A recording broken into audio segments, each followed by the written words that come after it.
आज देश के सबसे बड़े जो इंडस्ट्रियलिस्ट थे, कल या आज, कल शायद आज या कल शायद कल उनकी उनकी डेथ हो गई और वो आज शायद उनका अंतिम संस्कार था। अगर आप उनके पिता की जीवनी पढ़ें, अगर आप उनके दादा की उनके उनके दोस्तों आज के इस वीडियो में मैं आप लोगों के साथ में एक और इम्पोर्टेंट वीडियो शेयर करना चाहता हूं। जैसा कि आप लोग जानते हैं कि रतन टाटा जो कि काफ़ी फेमस बिजनेसमैन थे, उनकी देहांत हो चुका है। फ़िलहाल वो हमारे बीच में नहीं रहे हैं। उनके जो फेमस काम है, किस तरीके से उन्होंने अपनी लाइफ में स्ट्रगल किया, किस तरीके से उन्होंने अपनी लाइफ में जोखिम उठाई, किस तरीके से वो इतने बड़े मकसद पे पहुँचे, इन्होंने इतने बड़े नाम को, इतने बड़े अचीवमेंट को अचीव किया, जो कि अंकुर नरूला जी ने अपनी वीडियो में बताया है। देन अगर आप एक बिलीवर हो, आप यीशु मसीह के ऊपर विश्वास करते हो, तो आज आपको इनके जीवन से बहुत कुछ सीखने को मिलेगा, जो कि अपोस्टल अंकुर नरूला जी ने अपनी वीडियो में बताया है। देन इस वीडियो को आप लोग देखिए, फिर आगे बात करते हैं।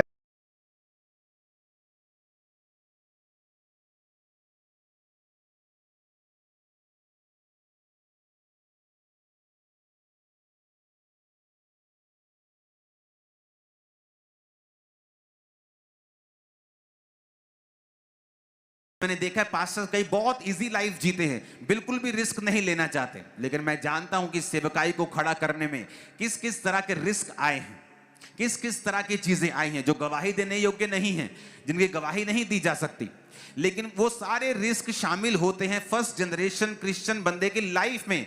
अगर वो उन रिस्क को नहीं उठाता, वो कभी भी कामयाब नहीं होता।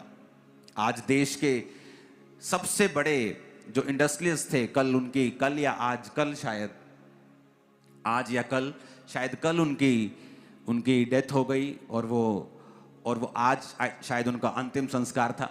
अगर आप उनके पिता की जीवनी पढ़ें, अगर आप उनके दादा की उनके उनके जो जनरेशन थी जिन्होंने बिजनेस स्टार्ट किया था, तो एक समय ऐसा भी आया था जब उनके घर बेचने की नौबत आ गई थी। बिजनेस इतना डाउन हो गया था कि जो इन्वेस्टर थे उन्होंने बोल दिया था मालिक को, बिजनेस के मालिक को, कि तुझे 20 रुपया महीना तनख्वाह देंगे, आप अपने बिजनेस पे तनख्वाह लोगे, आप अब मालिक नहीं हो।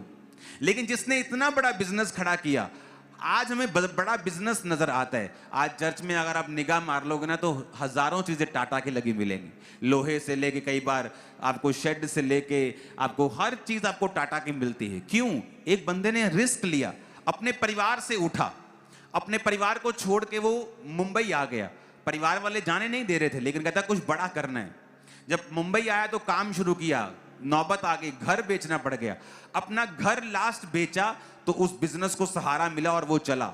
एक शारीरिक बंदा ये जानता है कि रिस्क लेना होगा, पर एक आत्मिक बंदा इतना मूर्ख है कि वो जो परमेश्वर दिखा रहा है, उनको तो ये भी मालूम नहीं है कि मैं घर बेच दूंगा, बिजनेस चलेगा कि नहीं चलेगा। वो तो रिस्क ले रहे हैं, पर हमको 100% ये मालूम है कि अगर हम रिस्क लेंगे, अगर हम आत्मिक रिस्क लेंगे, ये बिजनेस कभी फेल नहीं होगा, आत्मा में हम कभी फेल नहीं होंगे, कभी परमेश्वर हमको छोड़ेगा नहीं, कभी त्यागेगा नहीं।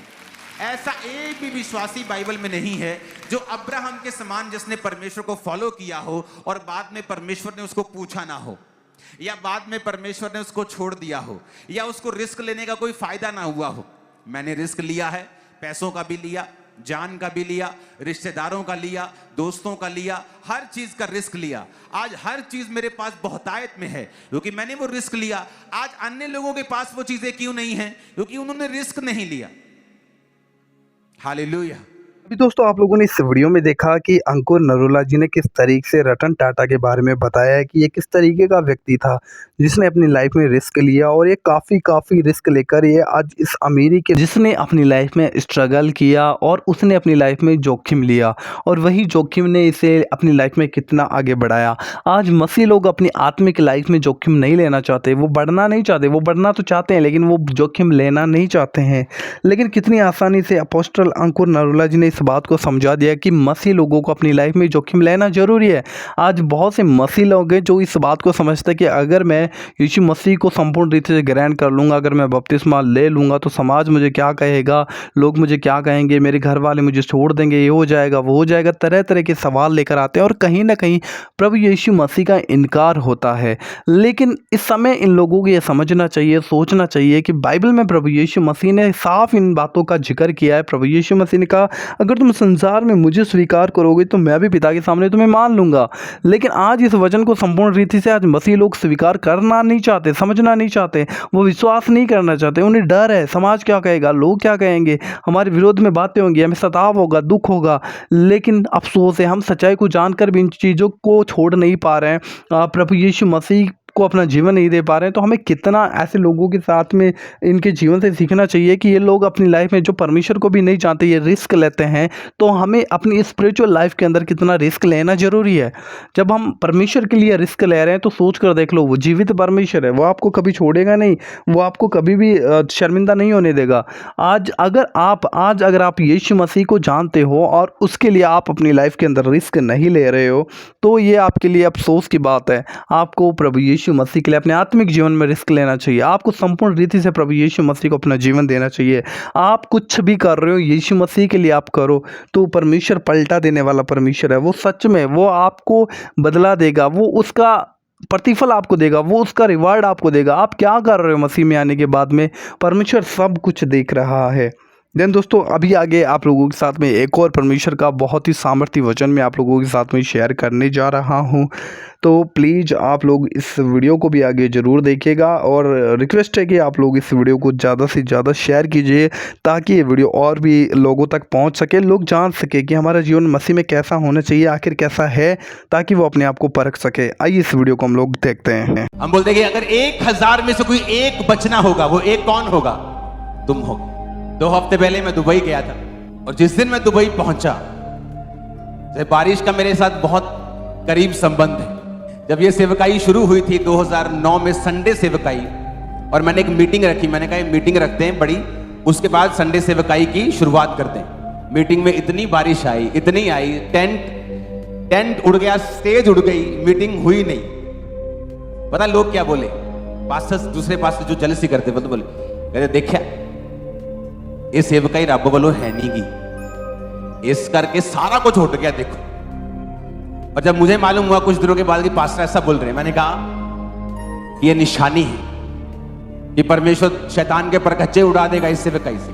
वो सेवकाई बढ़ी, परमेश्वर ने अपने कामों को किया, सबको दिखाया। मैं न्यूजीलैंड में क्रूसेड करके आया, वापस आने बदल लगे, वहां फ्लड आ गया, बाढ़ आ गई। जब मैं कैलिफोर्निया में था, अमेरिका में, तो मैंने कहा जब जिस दिन यहाँ ब्रांच खुलेगी, वहां सूखा पड़ चुका था कितने सालों से, मैंने कहा यहाँ इतनी बारिश आएगी तुम हैरान हो जाओगे। वहां फ्लड आए कैलिफोर्निया में। मैं अभी दुबई में लैंड किया, मैंने अभी लैंड ही किया, मैं अभी गाड़ी में बैठा हूं, वो वीडियो दिखाओ 1 नंबर। जब मैं गाड़ी में बैठा हूं वहां ये बारिश देखो, स्क्रीन की ओर देखो, ये दुबई, ये देखो।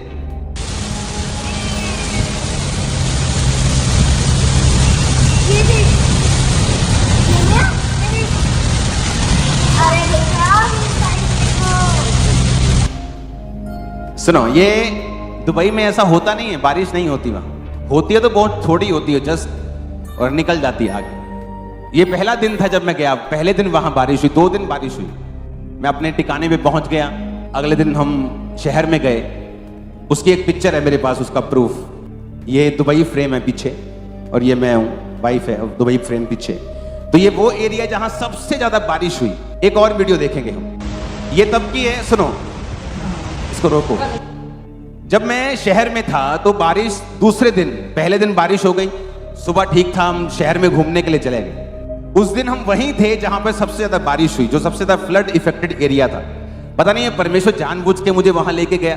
बारिश जब ज्यादा हुई तो उस दिन टैक्सी बंद हो गई, क्योंकि सब गाड़ियां जो है, ये शुरुआत है, ये फ्लड नहीं था, अभी बारिश जस्ट शुरू हुई थी और सब इंजॉय कर रहे थे। देखो देखो गाड़ियां बंद हो रही हैं, सब इंजॉय कर रहे, देखो बारिश हो रही, देखो फ्लड हो गया। दुबई में बड़ी ये अजीब बात है कि ये फ्लड आ जाए या इतना पानी इकट्ठा हो जाए, वहां लोग एंजॉय कर रहे थे।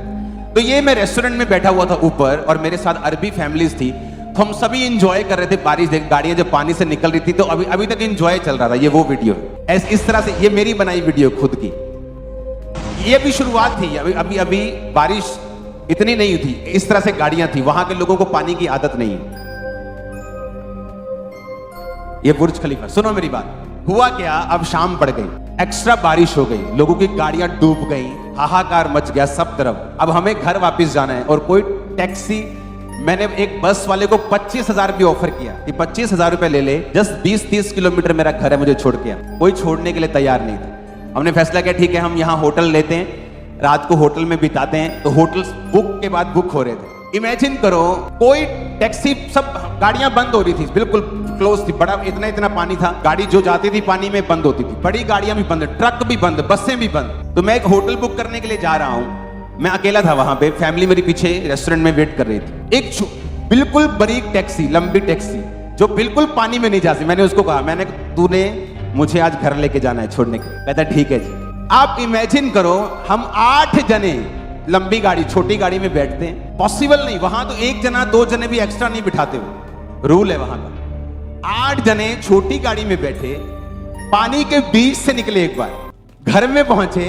इमेजिन करो, सुनो मेरी बात, रोड के ऊपर लाखों लोग खड़े हैं, वहां पे गोरे 85% फॉरेनर्स हैं, 15% लोग सिर्फ दुबई के रहने वाले वसनीक हैं, बाकी सब फॉरेनर्स हैं। जब हम गाड़ी लेके रोड पे जा रहे थे तो गोरे हैरान हो रहे थे कि ये टैक्सी मिली कहां से इनको, क्योंकि एक भी टैक्सी नहीं थी, कोई जाने के लिए तैयार नहीं था। और एक टैक्सी वाला, छोटी टैक्सी वाला पानी के बीच से, और जब हम जा रहे थे तो लाखों लोग हमें हाथ दे रहे, सोच रहे थे कि टैक्सी खाली है। जब वो दिल दे कि यार ये इतने लोग टैक्सी में भरे हुए लेके कैसे जा रहे हैं, तो मेरे को याद आया कि परमेश्वर ने कहा था अगर 1000 में से 10,000 में से एक बचना हुआ तो वो एक तुम हो। हालेलुया। तो लोगों के मुझे फोन आ रहे थे, इनको मालूम था मैं दुबई में हूं, कैसे है, सब ठीक है, सब सेफ है। मैं कहा हम फुल एंजॉय कर रहे हैं, बारिश का भी एंजॉय कर रहे हैं, फ्लड का भी एंजॉय कर रहे हैं, टैक्सी का भी एंजॉय कर रहे हैं। हालेलुया। और सब हैरान थे, कोई मानने को अगले दिन तैयार नहीं था कि हम ये वाली टैक्सी में बैठ के अपने एरिया में गए और रास्ते में पानी पानी था, फ्लड था, बसें रुकी हुई, ट्रक रुके हुए थे, खराब हो चुके थे, कोई मानने के लिए तैयार नहीं था। और यह मिरेकल था। तो परमेश्वर का वचन पूरा हुआ और शाम तक तो हम एंजॉय करते रहे, कोई शिकन नहीं, कोई टेंशन नहीं कि नहीं मिली, कोई प्रॉब्लम, होटल में रह लेंगे, अगले दिन घर चले जाएंगे। लेकिन परमेश्वर हमारे साथ। हालेलुया। और वो हमें बताता भी है उन समयों में, अब वहां पैसा काम नहीं आया, आया काम तो 2000 दिरहम ले ले, 40,000 ले ले, हमें घर छोड़ दे। नहीं जी, मैं नहीं जा सकता। कौन काम आया, उसी को रखो अपने साथ। हमें लेकिन कई बार परमेश्वर ऐसी सिचुएशन क्रिएट कर देता है कि ना तो आपके पैसा काम आ सकता है, ना लोग काम आ सकते हैं, कोई काम नहीं आ सकता। उसको अपनी मर्जी से मैंने टैक्सी वाले को थोड़े ज्यादा पैसे दिए, लेकिन पैसा उस दिन काम नहीं आया। हालेलुया। काम कौन आया, वही आपके काम आए। बोलो वही मेरे काम आए। और लोगों के दिमागों में उस दिन टेंशन थी बहुत, वो रोड पे जब जा रहे थे तो उनके लिखा हुआ था टेंशन दिमाग के ऊपर, उनके माथों के ऊपर। तो ऐसी सिचुएशन में कौन आपको बचाता है? अगर वो आपके साथ है, वो एक प्रूफ था कि परमेश्वर मेरे साथ है। हालेलुया। मैंने एक बात देखी, अगर एक विश्वासी की लाइफ प्रभु के लिए समर्पित है, सेवा के लिए समर्पित है, टाइम पर परमेश्वर उसका साथ देते हैं। आपको समझ आ रही है?